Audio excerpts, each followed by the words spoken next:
Господи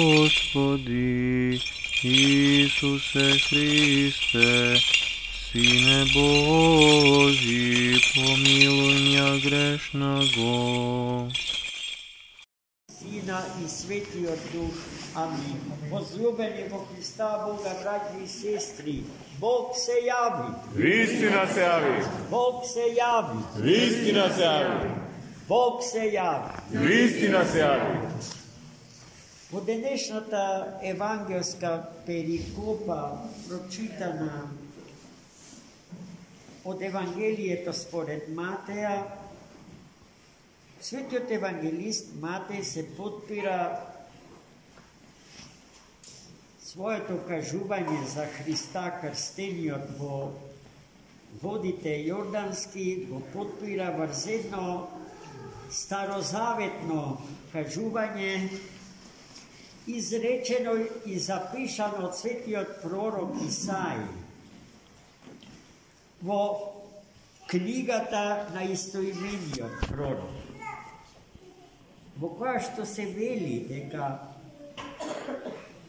земјите Завулонови и Нефталимови се наоѓаат оданде Јордан,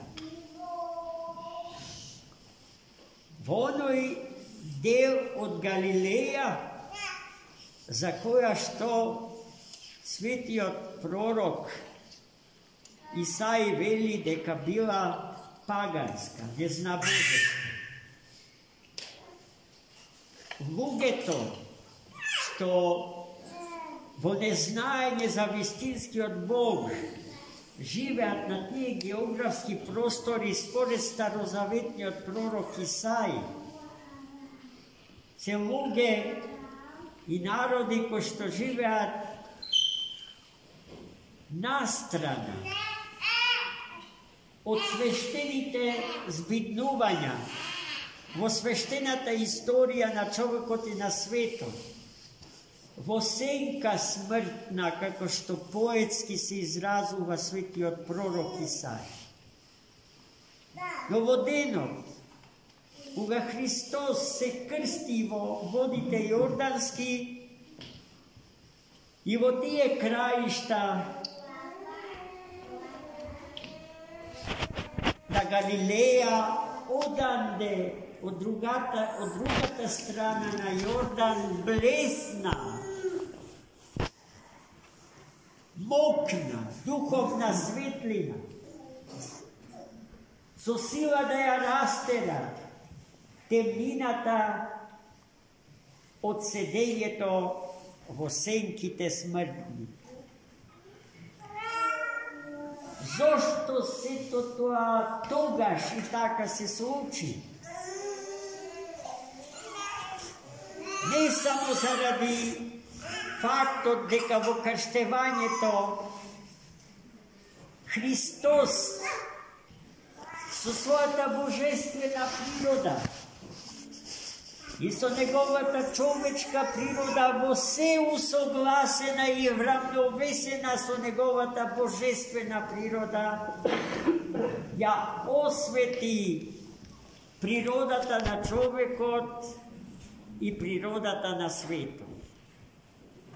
Но во тој ден Христос наполни цели 30 години од својот земен живот. И откако се крсти, во својата 30 година Христос ја почна својата проповед за вистината за Бога, за вистината за човекот и за вистината на светот во кој што живееме ние, луѓето.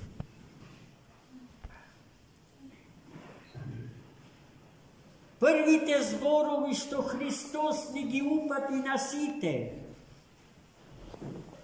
во 30-та година од својот живот, веднаш после крштевањето, се зборовите со кои што Христос не повикува сите нас, луѓето, на покаяние. Покајте се Бидејќи се приближува Царството Небесно, се првите зборови што Христос ни ги кажа. И во согласно со тие негови зборови треба да се одвива нашиот живот во овој свет. А тоа значи во покаяние, во давање прошка, кога ќе ни биде побарана, и во барање прошка, кога ќе има потреба од тоа, секогаш, кога живејќи немудро и неблагословено, се движиме с краја од патот што води во спасение. Тогаш, грешејќи му на Бога, им грешиме на сите браќа околу себе си и на себе самите. И секогаш кога на ближниот, братот и сестрата наша им грешиме, на Бога му грешиме и себе си. Секогаш треба да размислуваме за органската поврзаност на светата тријада Бог, човек, свет. Не може да се зборува за светот без Бога, без да се зборува за Бога и за човек. Не може да се зборува за човекот без да се зборува за Бога и за светот. А уште помалку, или најмалку, или може би воопшто не, да се зборува за светот и за човекот без Бога. Сето тоа го знаеа денеславените големи отци на црквата Христов. Великиот Григорий Ниски, епископ на градот Ниса, роден брат на свети Василий Велики. Извонредно, побожен и длабоко образован човек, кој што на почетокот живеел брачен живот, но бил презвитер, свештеник.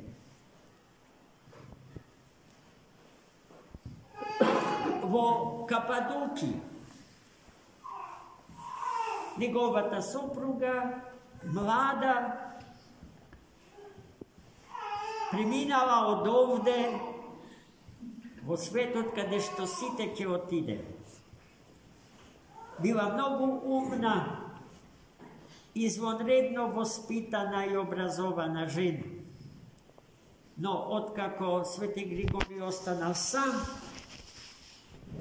тој се замонашил и неговиот роден брат Василий го поставил за епископ на градот Ниса, не многу познат, но клучен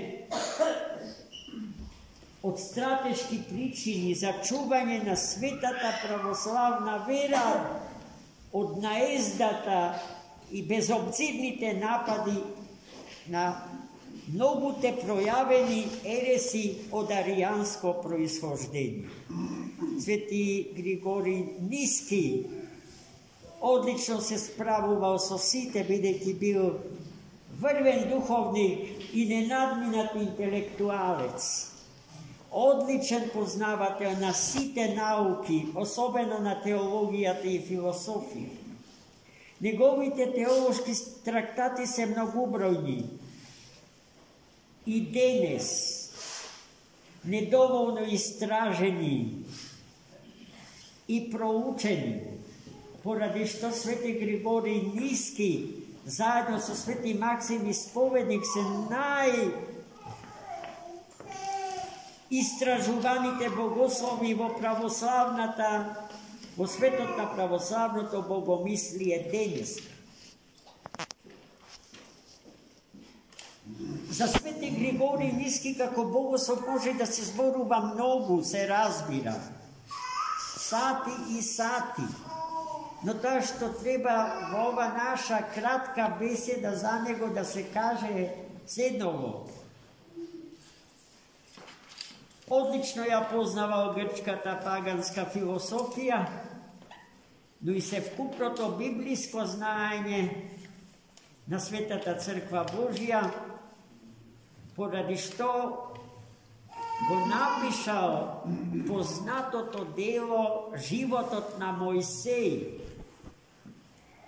кое што не е просто прераскажување на биографијата на старозаветниот пророк Мојсеј, туку излагање на теологијата на апофазите, апофатичката теологија, според која што православното богомислие е препознатливо во светот на мислата воопшто.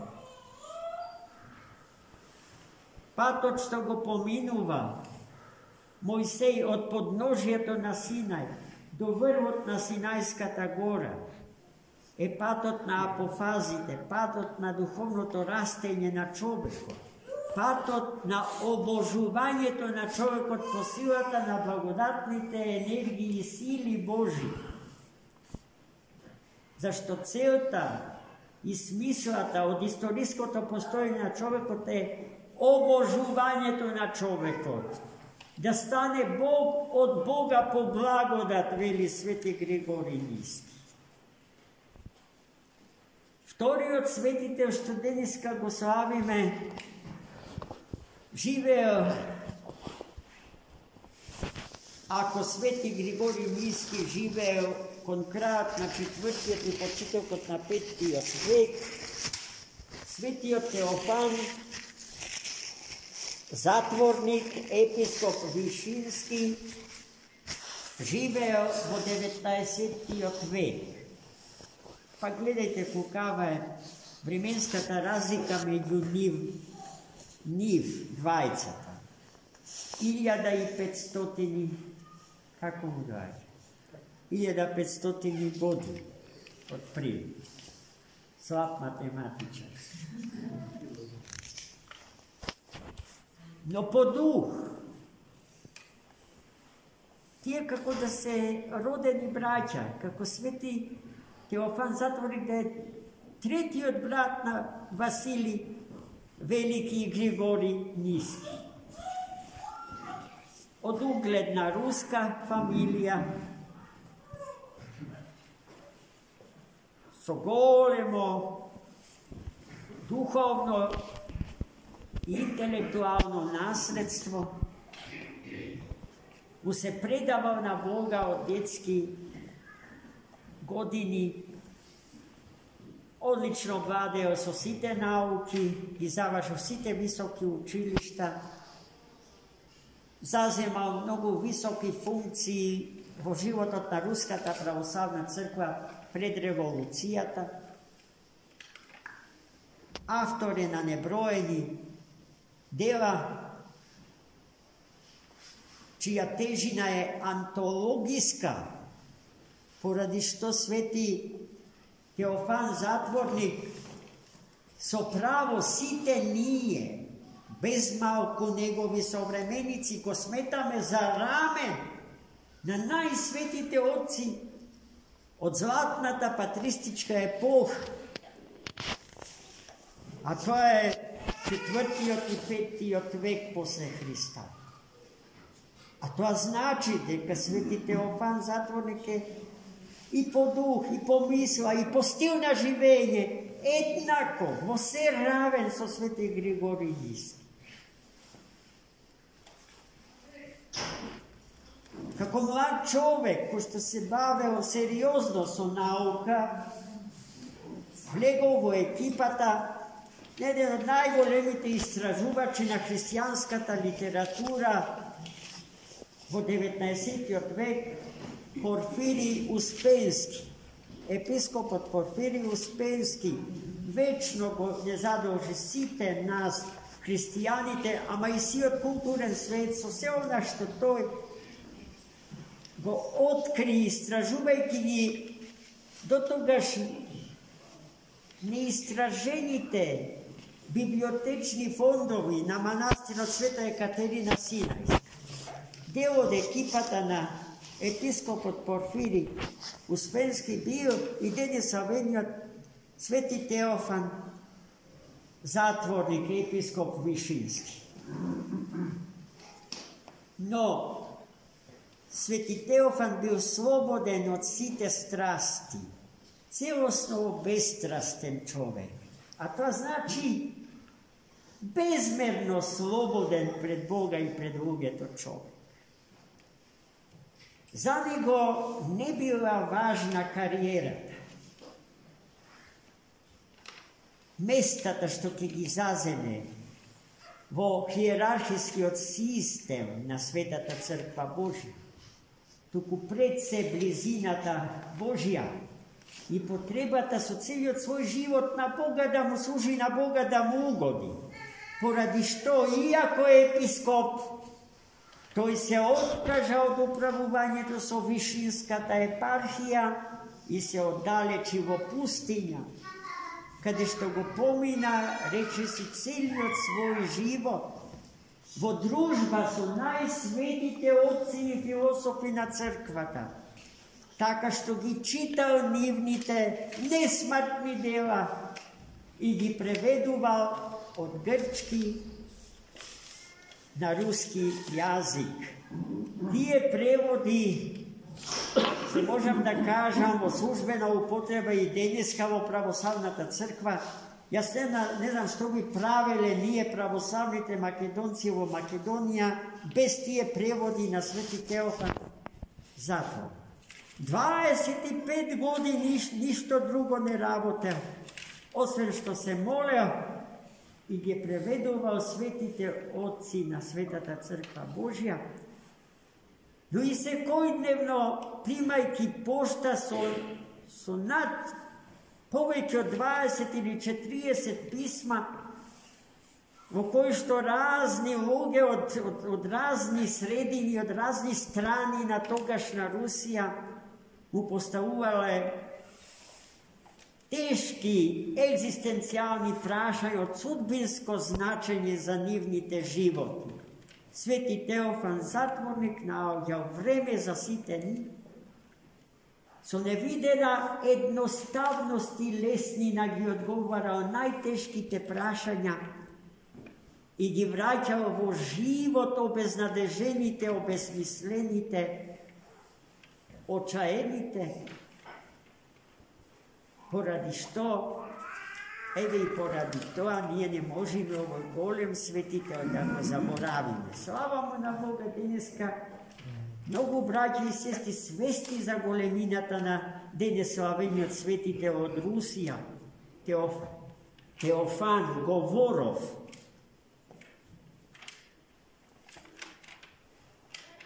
Своите деца ги каштеваат со неговото име. И ние имаме тука во нашата литургиска заедница еден